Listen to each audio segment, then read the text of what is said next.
우리는 3.1절 100주년을 맞이해서 한국 기독교 역사 박물관에 가서 복원된 평양 장대헌 교회를 보고 왔습니다.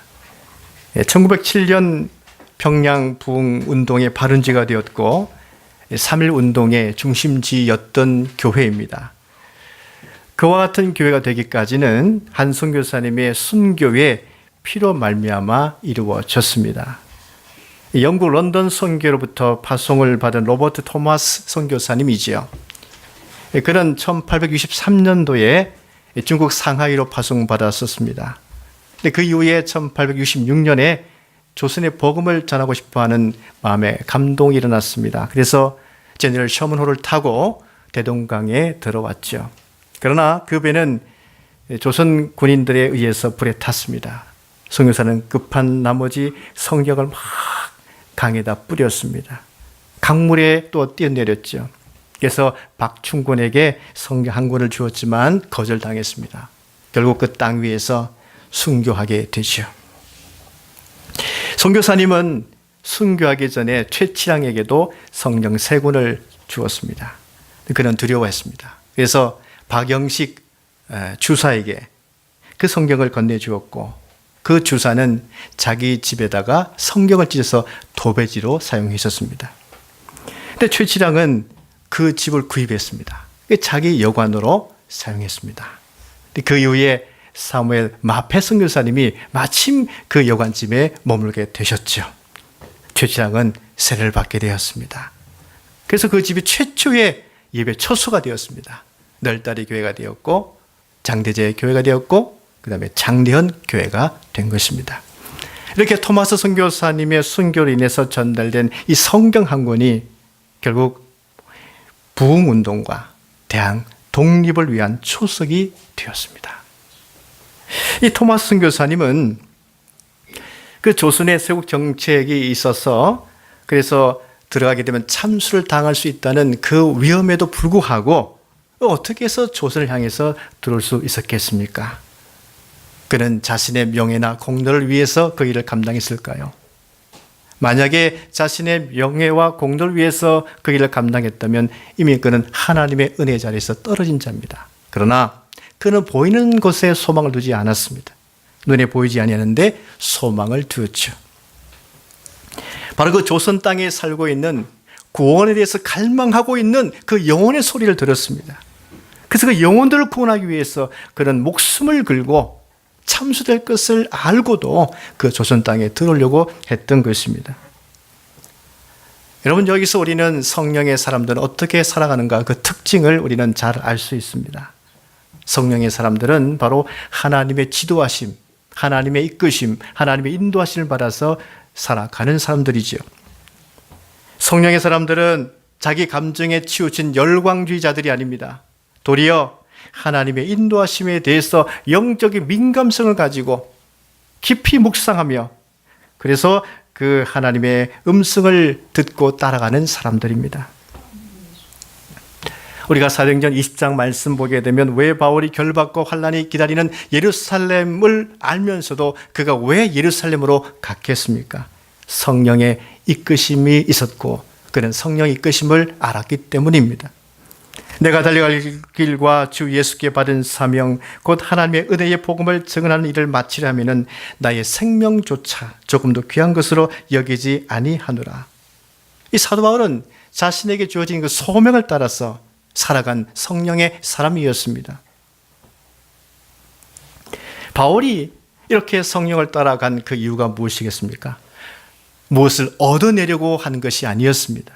하나님의 부르심을 따라서 그 말씀의 은혜를 따라서 살기 위해 단지 힘써 노력하였습니다. 모든 결과를 하나님께 맡기면서 그는 성령을 따라간 것이죠. 바울은 이 땅에 소망을 둔 사람이 아니었습니다. 그는 장차올 영광에 소망을 두고 산 하나님의 사람이었습니다. 그런데 우리가 분명히 알아야 하는 것은 무엇입니까? 하나님의 자녀로서 예수님과 함께 그 영광의 자리에 임하기 위해서는 또한 고난도 이 땅에서 함께 받아야 한다는 사실을 우리는 알 수 있습니다. 17절 말씀 보십시오. 자녀면 또한 상속자 곧 하나님의 상속자요 그리스도와 함께 한 상속자니 우리가 그와 함께 영광을 받기 위하여 고난도 함께 받아야 할 것이니라 말씀하고 있죠. 어떤 고난을 받아야 할까요? 두 가지를 생각해 볼 수 있습니다. 첫째는 자기 믿음을 지키기 위해서 고난을 받아야 될 것이고, 둘째는 다른 이를 구원하기 위해서 고난을 받아야 합니다. 우리가 살아가면서 간혹 이런 기도를 하죠. 하나님, 저도 아브라함 같은 믿음의 사람이 되고 싶습니다. 그리고 사도와 같은 비전을 품고 살고 싶습니다. 그렇게 기도합니다마는 아브라함과 바울이 너무 멋져 보이기 때문에 그렇게 기도하죠. 그러나 그들이 받은 영광만큼 사실은 고난의 깊이가 있었습니다. 아브라함을 보십시오. 75세가 되도록 자식이 없었습니다. 어떤 사람들은 자식도 참 잘 낳습니다. 한국의 어떤 분의 가정은 다둥이 가정으로 13명의 남매를 두었어요. 그래서 밥을 해도 하루에 45인분을 해야 된답니다. 그런데 아브라함의 가정은 어떠합니까? 하루에 45인분은커녕 가나안에 도착해 보니까 먹을 쌀도 없는 거예요. 바로 흉년이 들었습니다. 그래서 그 식량을 구하기 위해서 애굽으로 내려갑니다. 하나님께서 애굽으로 내려가라고 말씀하신 적이 없습니다. 살기 위해서, 먹기 위해서 그 식량 때문에 애굽으로 내려갔지만 사실 그곳은 생명의 위험이 있는 곳이었죠. 하나님의 간섭 때문에 아브라함과 사라는 생명을 구할 수 있었고, 그래서 다시 올 수 있었습니다. 사실 아브라함은 하나님을 믿지 못한 채 자기가 살겠다고 애굽 땅으로 애써 내려갔지만 하나님의 간섭이 없었다면 그의 가정은 불신앙의 바로에 의해서 죽임을 당하고 말았을 것입니다. 근데 하나님은 그 위험에서 건져주셨죠. 거기서 아브라함은 크게 깨달았습니다. 오직 하나님만 믿어야 구원받는 것이고 하나님만 믿어야 내가 살 수 있는 것이구나. 그래서 믿음을 다시 깨닫게 되는 것이죠. 그래서 다시 믿음을 가지고 가나안 땅에 올라왔습니다. 그러나 시간이 지났습니다. 자식이 없는 거예요.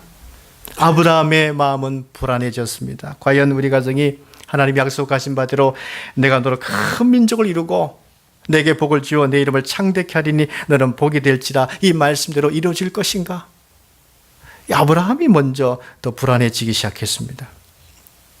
하나님은 아브라함에게 내 자손이 하늘의 별과 같이 많으리라 약속하셨죠. 아브라함은 그 약속을 믿음으로 받아들입니다. 그러나 그 기다림을 참지 못했던 그의 아내 사라는 격동하면서 제안을 하죠. 나의 종 애굽에서 데려온 이 하갈로 통해서 자식을 낳으시오. 조금 전에 믿음을 표현했던 아브라함인데 오죽했으면 그 사라의 등살에 못 이겨서 결국은 이스마엘을 낳지 않습니까? 그런데 낳은 이스마엘 때문에 그 집안은 얼마나 고통이 많았습니까? 하루도 조용할 날이 없었습니다.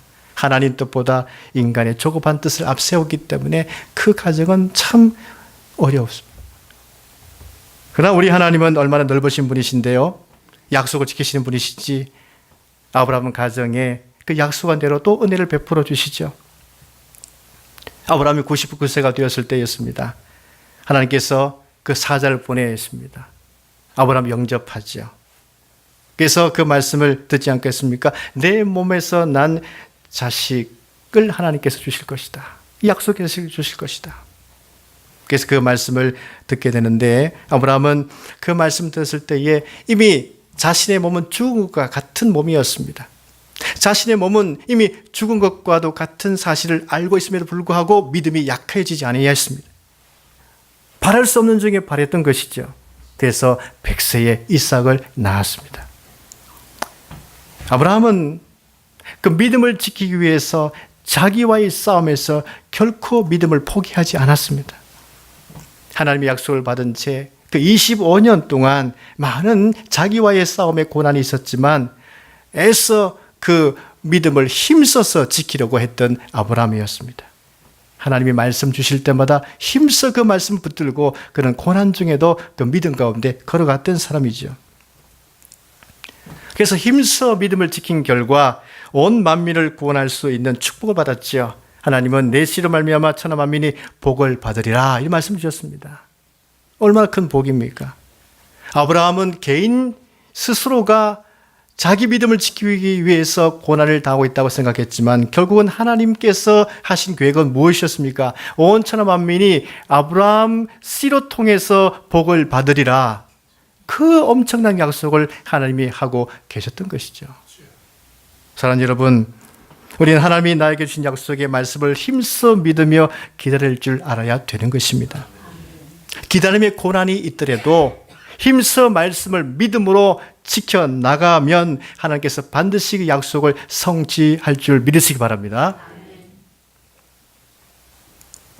18절 말씀 보십시오. 생각하건대 현재 고난은 장차 우리에게 나타날 영광과 비교할 수 없도다라고 말씀하고 있죠.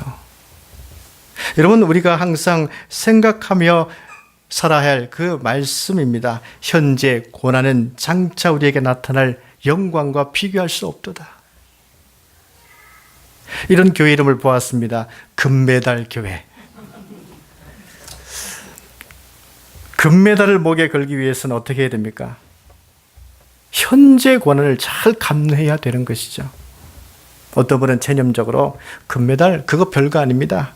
그 안에 금이 과연 얼마나 들어가 있겠습니까?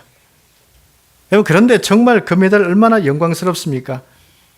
왜 그렇습니까? 고난을 이겨낸 값진 결과이기 때문에 그런 것이죠. 고난의 오랜 기간에 비하면 메달을 목에 거는 순간은 잠깐일지 몰라도 그 금메달을 목에 거는 순간 어떻습니까? 그 기쁨 때문에, 그 영광스러운 기쁨 때문에 지난날의 모든 과거의 고난은 다 잊을 수 있습니다. 왜? 보상되기 때문이죠.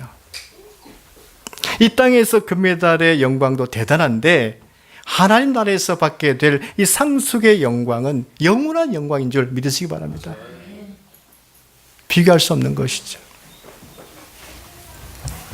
바울은 고린도후서 4장 17절에 말씀하시기를 우리가 잠시 받는 환난에 경한 것이 지극히 크고 영원한 영광에 중한 것을 우리에게 이루게 함이니 라고 전하고 있습니다. 무슨 말입니까?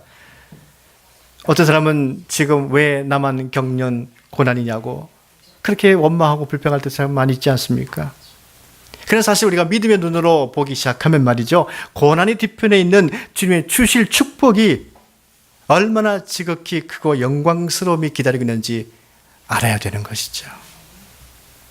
변장된 축복이라고 하지 않습니까? 고난을. 그러므로 고린도서 4장 18절에 뭐라고 말씀하고 있습니까? 보이는 것을 주목하지 말고 보이지 아니하는 것을 주목하며 살아라. 사도 바울이 하나님의 말씀을 증거하고 있습니다. 보이는 것을 주목하지 말고 보이지 아니하는 것을 주목하여 살아라. 우리는 영의 세계를 믿고 사는 사람들이죠. 하나님의 손길을 믿고 사는 사람들이죠. 하나님의 역사를 믿고 사는 사람들입니다. 보이는 것은 잠깐입니다. 보이지 않는 것은 영원합니다. 여러분, 보이는 것은 결국 무너집니다. 보이는 것은 사라집니다. 보이는 것은 결국 기억에 사라집니다. 지워집니다. 사람들은 알고 있습니다. 잠깐인 것과 영원한 것의 그 차이가 얼마나 큰지를 알고 있습니다. 그래서 사람들은 모두 다 영원한 것에 관심을 사실 가집니다.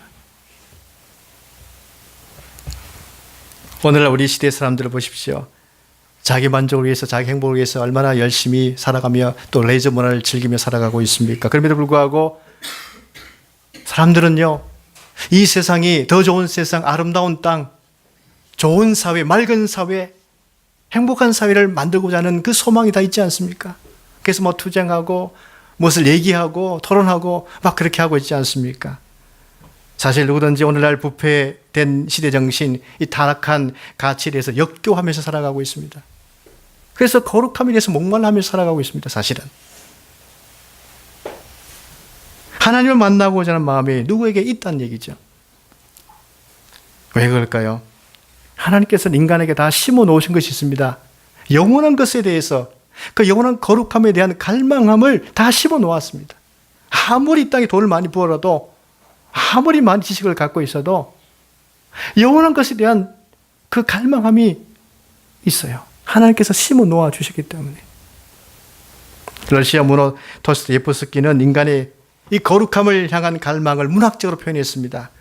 그의 고전 소설 까라마조 부가의 형제들 책을 보면 사람들은 누구든지 하나님을 만나고자 하는 그 생명체가 그 안에 심겨져 있다. 그 배아라 그러거든요. 최초의 세포조직, 인간이 이런 세포조직 배아가 심겨져 있다고 얘기했습니다. 그는 문학가지만 굉장한 통찰이 있는 사람이죠. 사람이라면 누구든지 하나님을 갈망하고 있다는 얘기입니다. 우리가 성옥스님 말로 표현하자면 내가 하나님을 발견하기까지는 그 어디에서도 참 평안을 얻지 못한다는 얘기입니다. 하나님을 만나야 누구든지 평안을 얻습니다.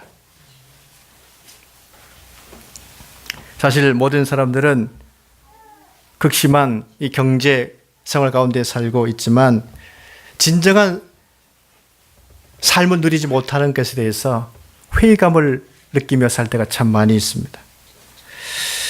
사람들은 내가 왜 이렇게 허무한 데에 굴복하며 살아갈 수밖에 없는 것일까? 스스로 질문하기도 하죠. 자기 성찰을 하게 되어 있습니다. 이렇게 사는 것이 맞는 것인가? 왜 많은 사람들이 허무한 데에 굴복하면서 살아가게 될까요? 하나님께서 허무한 데 굴복하게 하셨기 때문입니다. 20절 말씀 보십시오. 피조물이 허무한 데 굴복하는 것은 자기 뜻이 아니요 오직 굴복하게 하신 이로 말미암음이라 말씀하고 있지요.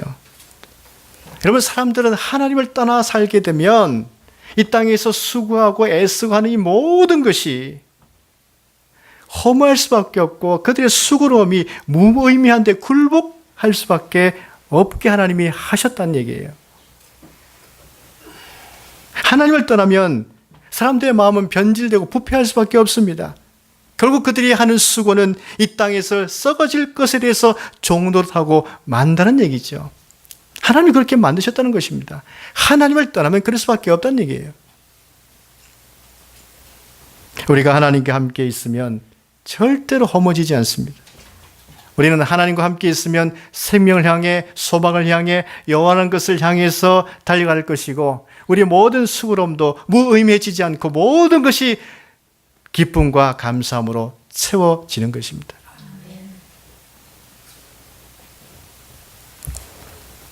제가 2년간 어느 한 교도소에 전문 상담사로 섬긴 적이 있습니다. 여러분들이 알만한 빅뉴스에 나왔던 사람들도 있습니다. 근데 만나보면 굉장히 깨끗하고 젊은 친구들이 많이 있어요. 그들이 저에게 고백하는 것은 목사님, 어떻게 해야 삶의 의미를 느낄 수 있습니까?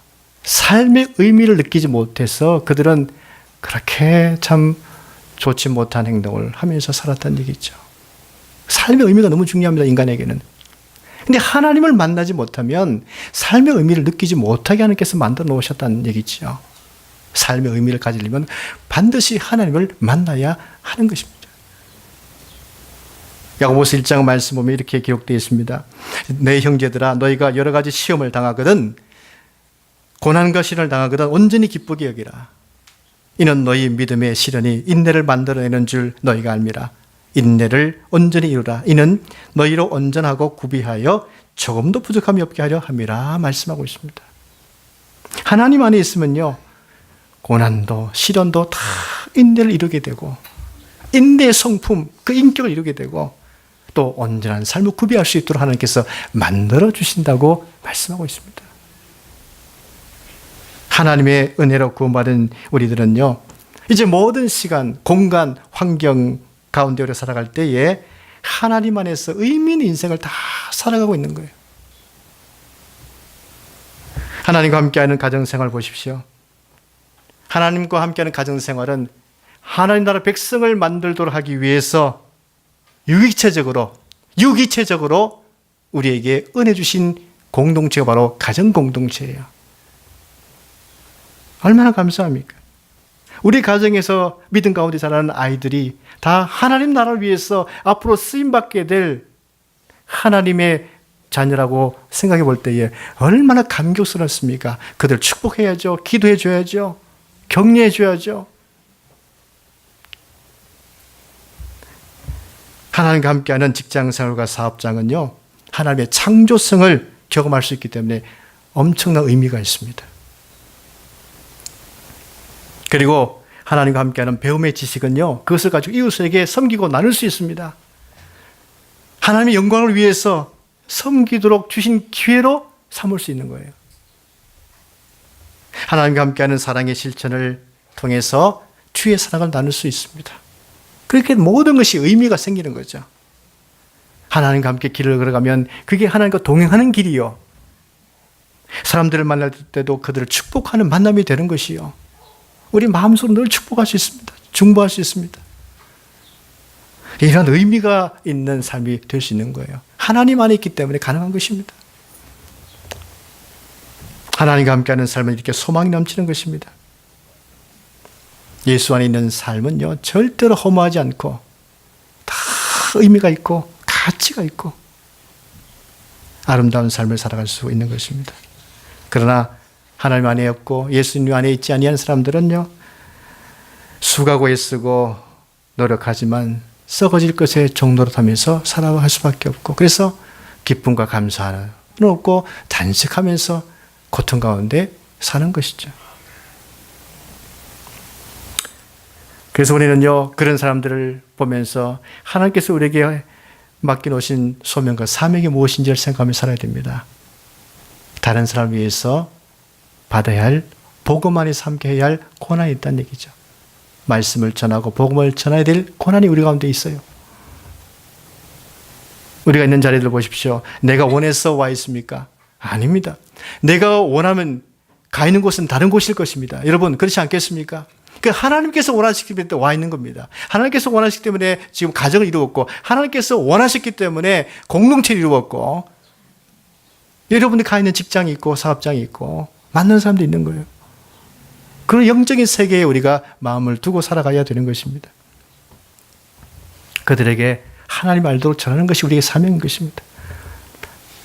사도 바울은 디모데에게 강력하게 복음을 전파하셨죠. 하나님 우리에게 주신 것은 두려워하는 마음이 아니요 오직 능력과 사랑과 절제하는 마음이니 그러므로 너는 오직 하나님의 능력을 따라 복음과 함께 고난을 받으라.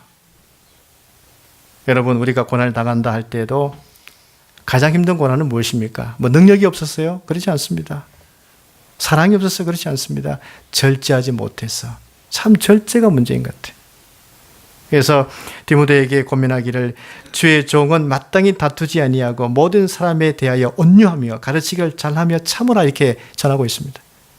온유함으로 참는 것, 이 몸의 변화를 사도 바울은 디모데에게 고민하고 있는데, 다른 사람에게 복음을 전할 때에 절제하고 참고 온유함으로 가르치는 것이 얼마나 힘든 것이냐. 그러나 그렇게 함으로 복음을 전해야 된다 고민하고 있습니다. 우리가 존경하는 사람들을 보십시오. 다 참아내었던 사람들이죠. 대한독립을 위해서 옥고에서도 참았던 유관순 열사를 잘 아실 것입니다. 열사의 유언을 보게 되면 내 손톱이 빠져나가고 내 코와 귀가 잘리고 내 손과 다리가 부러져도 그 고통은 이길 수 있사오나 나라를 잃어버린 그 고통만은 견딜 수가 없습니다. 이렇게 유언을 남기고 그는 모진 고문 가운데 세상을 떠났습니다. 우리가 영적으로 존경하는 아시시의 성 프란시스코, 그는요 절제함으로 평화를 이 땅에 전하며 살았습니다. 여러분, 그런 사람들이 특별한 사람들입니까? 유관순 열사도 이화학당 출신이요, 거기서 신앙을 배웠습니다. 그 교회에서, 주일학교에서 신앙을 배웠습니다. 저 시골에 있는 그 학교에서, 주일학교에서 신앙을 배우고 또 이화학당에서 신앙을 배우고, 그 어린 소녀였죠. 프란시스코도 마찬가지입니다. 특별한 사람이 아니었습니다. 우리와 다른 은사를 받았기 때문이 아니었습니다. 단지 평화를 이 땅에 심어야 되겠다고. 평화를 심어야 되겠다고. 그래서 3.1 운동은 평화를 위한 운동 아닙니까? 성 프란시스코 역시 평화를 위한 삶을 살았던 사람이죠. 예수님이 이 땅에 오셔서 하나님과 우리가 평화되기를, 사람과 사람 사이가 평화를 이루기를 위해서 십자가 지시고 모든 구원 역사를 이루신 주님이십니다. 우리는 예수님이 이 땅에 오셔서 가르치고 삶을 보이셨던 화목, 화평, 평화의 삶을 위하여 복음을 전하며 살아갈 수 있기를 바랍니다. 그런 소망을 가지고 살 수 있기를 바랍니다. 이 땅에 예수 그리스도의 화평을 전함으로 소망을 온전히 전할 수 있는 하나님을 귀한 사람들 되시기를 간절히 바랍니다.